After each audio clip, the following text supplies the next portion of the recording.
Latest chika, Donnie Pangilinan, may inamen. Saad niya, ang sarap sigurong magmalang taong hindi lang ka-holding hands sa mall, kundi kaagapay mo rin habang namimili sa palengke tuwing Sabado. Ganyan kami ni Belle.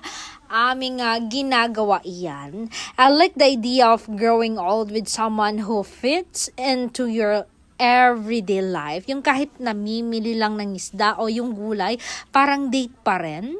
And pag-jogging, ganon kami ni Belle. The older I get, the more I believe love lives in moment like this.